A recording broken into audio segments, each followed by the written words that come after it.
God versus man,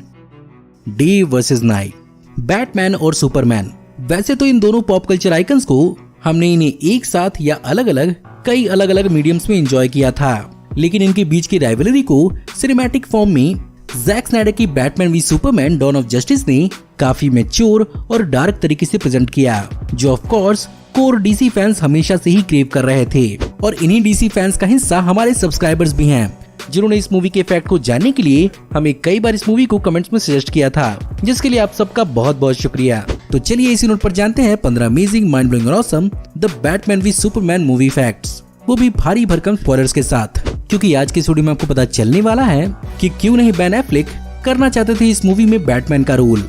doomsday और Lex Luthor के अलावा एक और कौन सा विलन था जिसे इस मूवी में कैंसिल कर दिया गया? क्या थी इस मूवी के अंदर रॉबिन की असली सच्चाई और कौन होने वाला था रॉबिन? जानेंगे क्या है असली दाम बैटमैन के एक्चुअल सूट्स और एक्चुअल बैट मोबाइल का, और फाइनली जानेंगे इसके कुछ क्रिटिकल और फाइनेंशियल परफॉर्मेंसेस के बारे में। ये और बहुत कुछ आपका इस वीडियो में इंतजार कर रहे हैं, तो देर किस बात की। हे गाइस, मेरा नाम है पंकज सागर और आपका स्वागत है गेमों को हिंदी के एक और फ्रेश वीडियो में। Now without wasting any more time, let's get started. वैसे तो पहली बार बड़े पर्दे पर लाइव एक्शन रूप में हमें कॉमिक बुक के दो सबसे बड़े आइकन्स बैटमैन और सुपरमैन को आमने सामने दिखाया गया, लेकिन मैन वर्सेस गॉड को लड़वाने की ये पहली कोशिश नहीं थी। और सन 2001 में बैटमैन वर्सेस सुपरमैन की आइडिया को पिच किया गया था, जहां पर उस दौरान इस मूवी की कहानी को लिख रहे थे अकीवा गोल्ड्समैन। वहीं पर इस मूवी को डायरेक्ट करने की जिम्मेदारी वुल्फगैंग पीटरसन को दी गई थी। यहाँ तक कि इस मूवी के अंदर कॉलिन फेरन को बैटमैन और जूड लॉ को सुपरमैन के लिए चुन लिया गया था, लेकिन ऑब्वियसली ये मूवी प्रोडक्शन में झूलती रही और वुल्फगैंग पीटरसन अपनी मूवी ट्रॉय में बिजी हो गए। वेल, इस मूवी की कहानी के हिसाब से हमें यहाँ पर एल्फ्रेड का फ्यूनरल दिखाया जाता, साथ ही साथ यहाँ पर जोकर बैटमैन की वाइफ की जान ले लेता, लेकिन उस दौरान अकीवा गोल्ड्समैन अपनी कहानी को लेकर ज्यादा कॉन्फिडेंट नहीं थे और ये मूवी बन नहीं पाई। खैर, इस कैंसिल मूवी का एक छोटा सा Easter egg I Am Legend movie में भी इंक्लूड किया गया। फाइनली 2013 में मैन ऑफ स्टील के सक्सेसफुल होने के बाद इनिशियली पहले एक full fledge Justice League movie को प्लान किया गया था, लेकिन इसके कुछ इनिशियल स्क्रिप्ट्स और ड्राफ्ट्स को पढ़ने के बाद जैक स्नाइडर ने जस्टिस लीग मूवी को कैंसिल करके बैटमैन और सुपरमैन को आमने सामने रखने का फैसला किया, जिसके लिए उन्होंने फ्रैंक मिलर की the Dark Knight comic book से इंस्पिरेशन लिया और 2013 में ही Batman versus Superman movie announce की। डीसी एक्सटेंडेड यूनिवर्स में बेन एफ्लेक ने अपनी एक बहुत ही बेहतरीन बैटमैन की पारी निभाई, लेकिन इससे पहले भी बैटमैन के आइकॉनिक रोल को निभाने के लिए एक्टर्स की एक बहुत लंबी चौड़ी लिस्ट थी जिन्हें इस रोल के लिए कंसीडर किया जा रहा था, जहां पर सबसे पहला नाम आता है जेफरी डी मॉर्गन का, जिनके साथ जैक स्नाइडर ने द वॉचमैन मूवी में भी काम किया था, जिसमें उन्होंने कॉमेडियन का रोल प्ले किया था, लेकिन यहाँ पर उन्हें ब्रूस वेन के पिता थॉमस वेन का रोल दिया गया। वहीं पर दूसरी ओर इंग्लिश एक्टर और मार्शल आर्टिस्ट स्कॉट एडकिंस ने भी इस रोल के लिए ऑडिशन दिया था। वहीं पर दूसरी ओर जॉन हैम, जेरार्ड बटलर और सुपर गर्ल सीरीज में सुपरमैन का रोल निभाने वाले टाइलर होचलिन को भी इस रोल के लिए कंसीडर किया जा रहा था, लेकिन इवेंचुअली जैक स्नाइडर ने ये रोल बेन एफ्लेक को ऑफर किया, जिसे सुनने के बाद बेन एफ्लेक बहुत ज्यादा सरप्राइज थे और वो इस रोल को प्ले नहीं करना चाहते थे।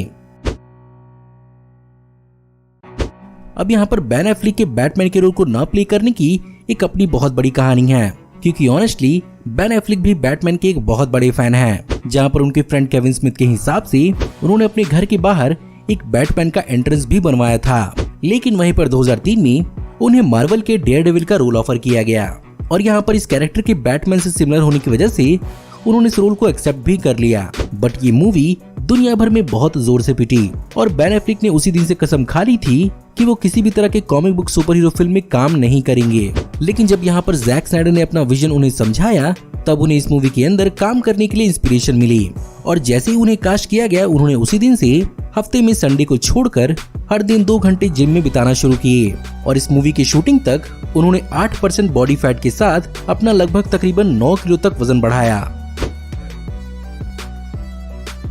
इस मूवी के अंदर बैटमैन को अपनी ग्राउंडी आवाज अचीव करने के लिए वॉइस मॉड्यूलेटर्स को इस्तेमाल करते हुए दिखाया गया है, जो बेसिकली उनके फ्रेंड केविन स्मिथ का ही आइडिया था, जिनके हिसाब से यहाँ पर बेन एफ्लेक की आवाज बैटमैन के लिए बहुत ज्यादा हाई पिच थी और क्रिश्चियन बेल की तरह वो शायद अपनी आवाज को उस तरह से नहीं बना पाते। खैर, हो सकता है कि आप में से बहुत कम लोग की बात मालूम होगी कि बैटमैन मूवीज के अंदर बैटमैन की फेमस ग्राउंडिंग आवाज का आइडिया माइकल कीटन ने बैटमैन की 1989 की मूवी में इजाद किया था और उन्हीं के आइडिया को द डार्क नाइट ट्रिलॉजी के अंदर क्रिश्चियन बेल ने भी इस्तेमाल किया।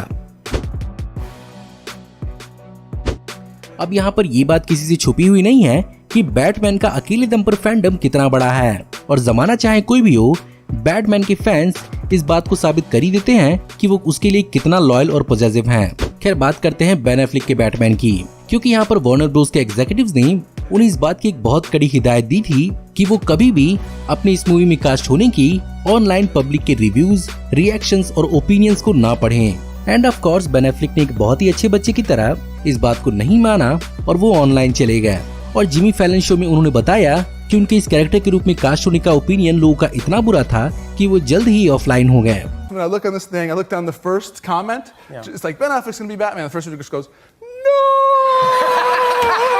खैर यहाँ पर ये चीज कोई नई बात नहीं है। बैटमैन फैंस की एक बहुत बड़ी हिस्ट्री रही है बैटमैन मूवी के अंदर कास्टिंग को एक बैकलैश देने की, जिसके कारण इसी तरह की चीज को 1989 में माइकल कीटन को झेलनी पड़ी थी। द डार्क नाइट रिटर्न्स में जोकर का रोल प्ले करने वाले हीथ लेजर को झेलनी पड़ी थी और आज के मॉडर्न टाइम में रॉबर्ट पैटिंसन को झेलनी पड़ी थी, जो आने वाली बैटमैन मूवी के अंदर ब्रूस वेन यानी बैटमैन का रोल प्ले कर रहे हैं। इस मूवी के अंदर जेसी आइजनबर्ग के लेक्स लूथर को ऑल स्टार सुपरमैन के लेक्स लूथर पर मॉडल किया गया है, जिसमें लेक्स लूथर सुपरमैन के एलियन होने की वजह से उससे नफरत करता है। इसके अलावा हो सकता है कि आप में से बहुत कम लोग की बात मालूम होगी कि पहले जेसी आइजनबर्ग इस मूवी के अंदर लेक्स लूथर के बजाय जिमी ओल्सन के रूप में दिखने वाले थे, जो बेसिकली सुपरमैन और लोइस लेन के साथ डेली प्लेनेट में एक फोटोग्राफर होता है और वो इन दोनों का बहुत अच्छा दोस्त होता है। खैर यहाँ पर पहले जेसी आइजनबर्ग के लेक्स लूथर को प्ले करने से पहले Bradley Cooper, Matt Damon, Adam Driver, Tom Hanks और यहाँ तक कि वकीन फिनिक्स को भी लेक्स लूथर के लिए कंसीडर किया जा रहा था। डीसी एक्सटेंडेड यूनिवर्स के अंदर हमें जेरेड लेटो का जोकर 2016 की सुसाइड स्क्वाड में देखने को मिला, लेकिन इनिशियली उसके अपीयरेंस की शुरुआत इसी मूवी के अंदर होने वाली थी, जहां पर इस मूवी के अंदर जिस रॉबिन की सूट को दिखाया गया है वो बेसिकली एक हिंट था death in the family story line का, जहां पर जोकर जेसन टॉड के रॉबिन को क्रोबार से पीट कर मार डालता है। खैर जब अब यहाँ पर रॉबिन की बात चल रही है तो यहाँ पर रॉबिन का भी रोल प्लान किया गया था और यहाँ पर 2016 में रायन पॉटर ने टिम ड्रेक के रोल के लिए ऑडिशन दिया था, जहाँ पर उन्होंने इस वीडियो के अंदर अपनी एक बहुत ही शानदार कॉम्बैट स्किल को भी शोकेस किया था। लेकिन जब ये कैरेक्टर ही कैंसिल हो गया तो वो इस मूवी में नहीं दिख पाए, लेकिन इस चीज के नुकसान से ज्यादा उन्हें फायदा हुआ और उन्हें यहाँ पर डीसी के ही टाइटन टीवी शो में गार लोगन यानी बीस्ट बॉय का रोल मिल गया। अब हो सकता है कि आपको इस मूवी के अंदर सुपरमैन के सूट में और पिछले मैन ऑफ शील्ड मूवी में दिखे सुपरमैन के सूट में कुछ खास अंतर नहीं लगा होगा। वेल ऑनेस्टली इन दोनों सूट्स के अंदर बहुत सारे अंतर हैं, बस उन्हें ढूंढना थोड़ा ज्यादा मुश्किल हो सकता है। एग्जाम्पल के रूप में इस सूट को पिछले मैन ऑफ शील्ड के सूट से कुछ ज्यादा ही लाइट ब्लू कलर में बनाया गया था। इसके ऊपर से इसके बेल्ट बकल का डिजाइन भी स्क्वायर में चेंज कर दिया गया था। इसके अलावा अगर आप इस सूट को और भी ध्यान से और करीब से देखेंगे तो आपको इस सूट के अंदर एक खास एम्ब्रॉयडरी देखने को मिलेगी, जो सूट के बाइसेप्स, बेल्ट और सुपरमैन के मेन एम्बलम पर है, जहां पर बेसिकली क्रिप्टोनियम में लिखा गया है where we had thought to stand alone we will be with all the world, जो कि एक फेमस कोट था जोसेफ जॉन कैम्पबेल का। अब चलिए बात करते हैं बैटमैन के सूट के बारे में। तो जैसा कि मैंने आपको इस वीडियो की शुरुआत में ही बताया था कि इस मूवी को लूजली बेस किया गया था the Dark night returns comic series के ऊपर, इसी वजह से बैटमैन के कॉस्ट्यूम को भी इसी कॉमिक सीरीज का होमाज बनाया गया है, जहां पर इसे माइकल विल्किंसन ने लेस पॉइंटी ईयर्स और मस्कुलर बिल्ड के साथ डिजाइन किया था। वहीं पर बात करें क्लाइमेक्स में दिखे हुए मैक्स सूट की, जिसे बैट आर्मर भी कहा जाता है, ये भी इसी कॉमिक बुक के क्लाइमेक्स के बैटमैन के आर्मर से इंस्पायर्ड है, जहां पर ये आर्मर बैटमैन को कोई खास ताकत नहीं देता, बल्कि सिर्फ और सिर्फ सुपरमैन की पावर से बचने के लिए बनाया गया था। इस मूवी के अंदर वैसे तो इसका एक प्रैक्टिकल वर्जन बनाया गया था, लेकिन कई सारे शॉट्स के लिए मोशन कैप्चर का भी इस्तेमाल किया गया है। वेल प्रोडक्शन के खत्म होने के बाद जब बेन एफ्लेक ने इनमें से किसी एक सूट को अपने पास रखने के लिए पूछा था, तो प्रोडक्शन ने इसके लिए उनसे $1 लाख मांगे थे, जिसके कारण उन्होंने इसके साथ सिर्फ और सिर्फ एक फोटो क्लिक करने का ही आइडिया सही समझा। बैटमैन वर्सेस सुपरमैन मूवी की एक और खासियत है कि इसी मूवी से हमें गैल गैडोट की वंडर वुमन का DC एक्सटेंडेड यूनिवर्स के अंदर डेब्यू देखने को मिला और गैल गैडोट पहली नॉन अमेरिकन एक्ट्रेस बनी जिन्होंने वंडर वुमन का रोल प्ले किया था। वैसे इनसे पहले मार्वल सिनेमैटिक यूनिवर्स की 2 और एक्ट्रेसेस थीं जो वंडर वुमन का रोल प्ले करना चाहती थीं, जिनमें तो एक थी कोबी स्मोल्डर्स जिन्होंने MCU में एजेंट मारिया हिल का रोल प्ले किया है, वहीं पर दूसरी थी जेमी अलेक्जेंडर जिन्होंने थॉर 1 और थॉर 2 में लेडी सिफ का भी रोल प्ले किया है। लेकिन ये दोनों ही एक्ट्रेसेस मार्वल के साथ कमिटेड थीं, जिसके कारण वो DC में अपीयर नहीं हो पाई। खैर वंडर वुमन का इंक्लूजन तो इस मूवी से दिखाया गया, लेकिन अगर ऐसा नहीं होता तो शायद आपको ये मूवी थोड़ी अलग देखने को मिलती, क्योंकि अर्ली कॉन्सेप्ट आर्ट्स के हिसाब से यहाँ पर सुपरमैन के एक और फेमस विलन मेटालो को भी इंट्रोड्यूस करने का प्लान किया गया था, जो क्रिप्टोनाइट का पावर का इस्तेमाल करके सुपरमैन पर भारी पड़ता है। और ये कोई और नहीं, इस मूवी के अंदर सुपरमैन का वो प्रोटेस्टर वॉलेस कीफी होता, जो पूरे के पूरे सेनेट को उड़ा देता है। लेकिन वंडर वुमन के इस मूवी में इंक्लूड होने के बाद इस मूवी के अंदर बहुत सारे कैरेक्टर्स ऑलरेडी हो चुके थे, जिसके कारण इसे कैंसिल कर दिया गया। बैटमैन के आइकॉनिक बैटमोबाइल का भी अपना ही एक बहुत बड़ा फैन बेस और इसकी अपनी एक आइकॉनिक लेगेसी है और हर नए बैटमैन रिबूट के साथ हमें एक नई बैटमोबाइल भी देखने को मिलती है। वेल यहाँ पर इस बैटमोबाइल को पूरी तरह से ड्राइवेबल बनाया गया था, जहाँ पर इसके जैसे 3 बैटमोबाइल्स के अलग अलग वर्जन को बनाया गया था और इन बैटमोबाइल्स का एवरेज वजन तकरीबन 4 टन के बराबर था। वहीं पर दूसरी ओर इन बैटमोबाइल्स को सचमुच प्रोड्यूस भी किया गया, जहाँ पर रशियन कंपनी फास्ट बूम ने इसकी एक्चुअल लाइफ साइज कॉपी बनाई, जिसमें 502 हॉर्स पावर V8 इंजन लगाया गया और इसका दाम $8,50,000 रखा गया। इनिशियली जब इस मूवी का टेस्ट रन इसके पूरे के पूरे रफ कट के साथ वार्नर ब्रोस के अंदर रखा गया था, तो वहां पर जैक स्नाइडर की बहुत ज्यादा तारीफ हुई थी और इस मूवी को देखने के बाद वार्नर ब्रोस के एग्जीक्यूटिव्स ने उन्हें स्टैंडिंग ओवेशन भी दी थी। यहाँ तक कि वो बेन एफ्लेक के पोर्ट्रियल से इतने ज्यादा खुश हुए कि उन्होंने बैटमैन की 3 और मूवीज को बनाने की परमिशन दे दी थी, लेकिन बस चीजें प्लान्स के हिसाब से हो नहीं पाई।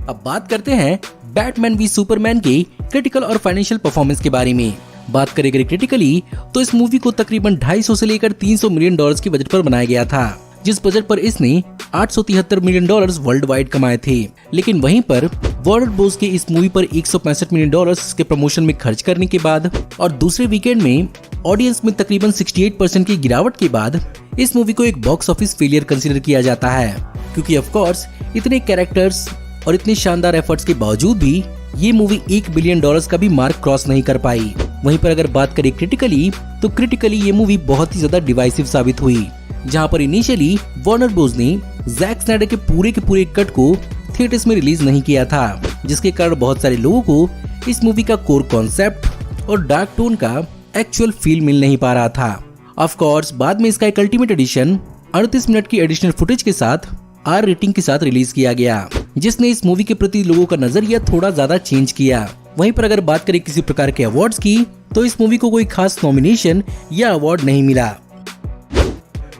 तो गाइज ये थे 15 अमेजिंग माइंड ब्लोइंग और awesome the Batman v Superman movie facts. वैसे तो हमने बैटमैन और सुपरमैन को दुनिया को बचाते हुए ही देखा था, लेकिन कॉमिक बुक में इन दोनों कैरेक्टर्स के बीच की राइवलरी भी एक बहुत बड़ा एलिमेंट था, जिसे इस मूवी ने बहुत ही बेहतरीन ढंग से दिखाया। मैं उम्मीद करता हूँ कि आपको आज की वीडियो पसंद जरूर आई होगी, और अगर आपको आज की वीडियो पसंद आई हो तो इस वीडियो को लाइक जरूर करिएगा। साथ ही साथ मुझे कमेंट में जरूर बताइएगा कि आपको इस मूवी के बारे में और कौन कौन से फैक्ट मालूम है और आप कौन सी और दूसरी मूवी के फैक्ट्स देखना चाहेंगे। हमारी आने वाली ऐसी और वीडियोस को देखते रहने के लिए हमारे चैनल को सब्सक्राइब करिए, बेल वाले आइकन को दबाइए और हमारी वीडियोस को बिना मिस किए एंजॉय करते रहिए। और अगर आप चाहें तो इस वीडियो के लिंक को अपने दोस्तों और ग्रुप्स के बीच में जितना हो सके उतना शेयर करें। Thank you for watching, see you in the next video. Till then take care, good bye.